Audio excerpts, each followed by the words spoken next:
Ropes Organization Walcott Foundation Indian Trust Special Coaching to 8th, 9th and 10th classes Digital Virtual Learning Bangaru Palmani Rugangavar from Pedapunjani by Reddy Pullimandal. Chairman Dhanse Karan. Director Drive Sri Lata. Hi, hello everyone. Welcome to Ropes Organization. This is Sai Rupa. I'm teaching English subject.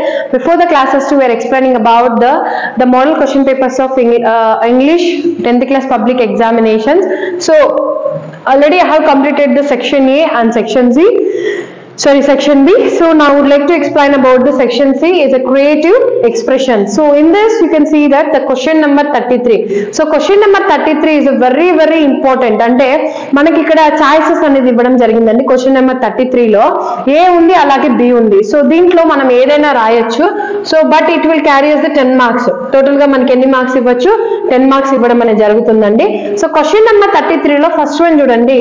In the lesson my childhood, ఇక్కడ వాళ్ళు ఏం చెప్తున్నారు? In the lesson my childhood, Kalam and his friend Ramanatha Sastry went home for school and told their respective parents about the incident that happened in the class. ఇంకా చూడండి, my childhood లో అక్కడ Abdul Kalam, APJ Abdul Kalam గురించి అలాగే తన friends అనేవాళ్ళు ఎప్పుడైతే అబ్దుల్ కలాం తీసుకుని వెళ్ళి వెనకాల కూర్చోబెట్టాడో ఆ యొక్క ఇన్సిడెంట్ గురించి వాళ్ళ ఇంటికి చెప్పడం ఏ విధంగా చెప్పారు.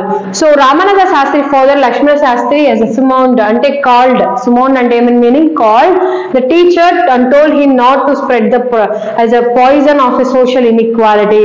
ఆ టీచర్ ని పిలిపించి వాళ్ళ పేరెంట్స్ అనే వాళ్ళు మాట్లాడుతున్నారు. ఏమైనా మాట్లాడుతున్నారంటే మీరు ఇలా పాయిజన్ ఆఫ్ ఇన్ఈక్వాలిటీ అంటే మతాలన్నీ వేరు అనేసి అలాంటి థింగ్స్ ని మార్చొద్దు. సో అలాగే నెక్స్ట్ వన్ తీసుకున్నట్లయితే minds of innocent of children. Now write a possible conversation between the Lakshmana Shastri and new children. ఇప్పుడు మనం ఇక్కడ డైలాగ్ రైటింగ్ ని మెన్షన్ చేసుకోవాలి.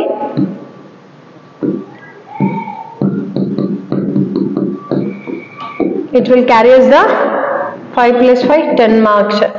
సో ఇవి మనం ఇక్కడ డైలాగ్ రైటింగ్ రాసినట్లయితే మనకి ఇక్కడ 10 మార్క్స్ అనేది వస్తుందండి. దీనికి బదులుగా డైలాగ్ రైటింగ్ బదులుగా నెక్స్ట్ ఇంకో క్వశ్చన్ ఇచ్చాడు. ఏదంటే in the lesson what is my name. ఆ లెసన్ నేమ్ ఏంటంటే what is my name. The housewife felt like a person and when her friend is Pramila embraced her calling Sharada.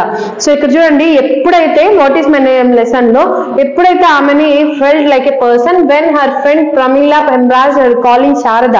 So ఎప్పుడైతే ఆమెని పిలిచారో ఆమె చాలా ఫీల్ అయింది. అలాగే she was delighted to know her name the thank Pramila. ప్రమీలాకి చెప్పింది, చాలా థ్యాంక్స్ చెప్పింది. ఏమనేసి అంటే నా పేరు శారద, నాకు ఇంతవరకు తెలియదు బట్ మీ వల్ల తెలిసింది. She return home in a joyful mood and taking a pride of being a complete women. ఎప్పుడైతే ఆమెకి తన నేమ్ తెలిసిందో అప్పుడు తన గురించి తన లైఫ్ లో ఎలాంటి సిచ్యువేషన్ ఎదురైనా అది చేయగలదు అనే దాంట్లో తెలియడం అనేది జరిగింది. సో ఇది మనం డైరీ ఎంట్రీ రాయమనేసి ఇక్కడ వాళ్ళు ఇచ్చారు. సో ఫస్ట్ వన్ వచ్చి డైలాగ్ రైటింగ్ రాయమన్నారు. సెకండ్ వన్ వచ్చి డైరీ ఎంట్రీ. మీకు ఈ లెసన్ లో ఏం అర్థమైంది అనే దాన్ని మీరు డైరీ ఎంట్రీగా రాస్తే కూడా సరిపోతుంది. అలాగే the imagine you are the Sharada and write a diary entry expressing your happiness అదే నేను ఎక్స్ప్లెయిన్ చేశాను కదా, డైరీ ఏంటంటే మీరు రాయాలి. Next question number 34. The government has proposed an educational tour for class 9th and 10th. In the month of November, it has allotted 200 per head. Your school decided to take the students of the 9th and 10th with necessary equipment and arrangements. ఇప్పుడు నువ్వు ఒక letter రాయాలి నీ ఫ్రెండ్కి. ఏమైనా అంటే నువ్వు ఏ places ని విజిట్ చేస్తున్నావు, నీ క్లాస్మేట్స్ ఏ విధంగా చేస్తున్నావు అనేసి నువ్వు ఇక్కడ ఒక లెటర్ ని నీ ఫ్రెండ్కి రాయడం అనేది జరుగుతుంది. ఎడ్యుకేషనల్ టూర్ ఏ విధంగా రాస్తావు అనేసి ఇక్కడ it it also carries 10 marks. So దానికి బదులుగా క్వశ్చన్ నెంబర్ 34 కి బదులుగా ఏ బదులుగా బి ఒకటి ఉంది, biographical sketches.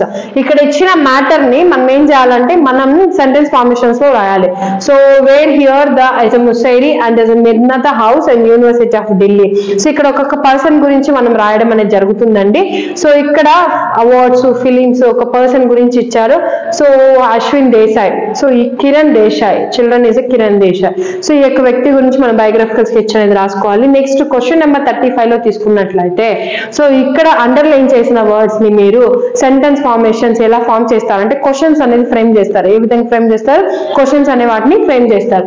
So who was adored as the masters of ఈ ఎక్స్ప్రెషన్ అంటే హూ ఇస్ సావిత్రి, అలా క్వశ్చన్స్ అనేది మీరు ఫ్రేమ్ చేసుకోవాలి. దీన్ని ఏమంటామంటే డబ్ల్యూహెచ్ ఫామ్ క్వశ్చన్స్ అనేది మనం చెప్తాం. దానికి బదులుగా ఇంకో క్వశ్చన్ ఏది ఉందంటే ఇక్కడ చూడండి, ఇప్పుడు ఇక్కడ ఒక ABC international school favourite activities, ఇక్కడ నాకు ఒక పై చార్ట్ ఇవ్వడం అనేది జరిగింది. ఈ పై చార్ట్ గురించి నువ్వు ఎక్స్ప్లెయిన్ చేస్తావు. You have to explain about the one of the pie chart. So ఈ యొక్క పై చార్ట్ గురించి నువ్వు ఎక్స్ప్లెయిన్ చేసి దాని సెంటెన్స్ ఫార్మేషన్స్ లోకి రాయడం అనేది చేయాలి. సో ఈ విధంగా మనము ఇక్కడ 30 మార్క్స్ అనేది కవర్ చేస్తామండి. ఎప్పుడైతే క్వశ్చన్ నెంబర్ 33 అంటే మనం తీసుకున్నట్లయితే క్వశ్చన్ నెంబర్ 33 నుంచి 35 వరకు క్వశ్చన్స్ ఉంటాయి. ఆ 6 క్వశ్చన్స్ లో మనం రాయాల్సింది ఓన్లీ 3 క్వశ్చన్స్ రాస్తాము. ఆ 3 క్వశ్చన్స్ కి మనకి 30 మార్క్స్ రావడం అనేది జరుగుతుంది. సో ఇక్కడ వరకు మీకు ఏదైనా డౌట్ అనిపిస్తే నాకు కమెంట్ సెక్షన్ లో కమెంట్ చేయండి. థ్యాంక్ యూ అని ఉండండి.